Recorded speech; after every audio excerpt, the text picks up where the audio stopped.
আবারও সয়াবিন তেলের বাজারে নৈরাজ্য। 1 লিটার এবং 2 লিটারের প্যাকেটজাত সয়াবিন পাওয়া যাচ্ছে কম। দু একটি কোম্পানির তেল পাওয়া গেলেও সাথে চাল, ময়দা সহ অন্য পণ্য কিনতে বাধ্য করা হচ্ছে দোকানীদের। তবে বাজার স্বাভাবিক আছে দাবি করলেও সরকার নির্ধারিত দামে বিক্রিতে লোকসান হচ্ছে বলে জানান উৎপাদকরা। তৌহিদুর রহমানের রিপোর্ট।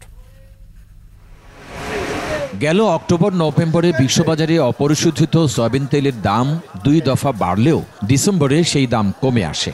দাম নিয়ন্ত্রণে রাখতে 2 দফা শুল্ক কমায় সরকার। তারপরও কমেনি সয়াবিন তেলের দাম, উল্টো লিটারে 8 টাকা বাড়িয়ে করা হয় 175 টাকা। এরপর কিছুদিন স্বাভাবিক থাকলেও সরবরাহ কমেছে আবারও। গেল কয়েকদিন ধরে রাজধানীর কারওয়ান বাজারে অন্য সময়ের তুলনায় সয়াবিনের সরবরাহ কম। বাজারে তেল ঠিকমতো পাইতেছি না, মাত্র 2টা কোম্পানির তেল পাইতেছি আমরা, ফ্রেশ আর হলো পুষ্টি। আগে রেডি আছে কিন্তু মালের সংকট, কোম্পানি কোনো মাল দিচ্ছে না। আমাদের কিনে আনতে 850 টাকা দিয়ে, তো আমরা 52 টাকা কিভাবে দেবো? যেটা ওই যে প্রতি লিটারে 12 টাকা বাড়ে, ওই তেল ওখানে আসে না। কোম্পানি এখন বর্তমানে সিন্ডিকেট, আসলে কোম্পানিরা করে না, ডিলাররা সিন্ডিকেট করতেছে। ওয়ালটন এসিতে ইনস্টলেশন একদম ফ্রি। এই সুযোগে খোলা সয়াবিনের কেজি বিক্রি হচ্ছে 190 থেকে 200 টাকায়।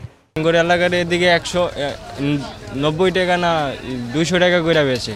বিভিন্ন কোম্পানির ডিলাররাও বলছেন তেলের সরবরাহ কম। কয়েকটি কোম্পানি তেলের সাথে অন্য পণ্য ধরিয়ে দিচ্ছে অভিযোগ করে ডিলাররা বলছেন বেশিরভাগ কোম্পানি সরবরাহ কমিয়ে দিয়েছে। আটা, মসুর ডাল, চিনি গুঁড়া চাল, সরষের তেল ফায়দা মতন দিতেছে না, কম কম করে দিতেছে, আমি কম কম বেচে লেতেছি। এটি আর গোডানো ঢুকে না, হেমনে লইয়া মার্কেটে দিয়ে লেতেছে। এই বিষয়ে মিল মালিকরা আনুষ্ঠানিক বক্তব্য না দিলেও সরকার নির্ধারিত মূল্যে বিক্রি করতে সমস্যা হচ্ছে বলে জানান কেউ কেউ। সব ঠিক আছে, খুচরা পর্যায়ে যেটা 175 টাকা সেটাতে আপনারা লাভ করতে পারছেন না? আমরা পারতেছি না।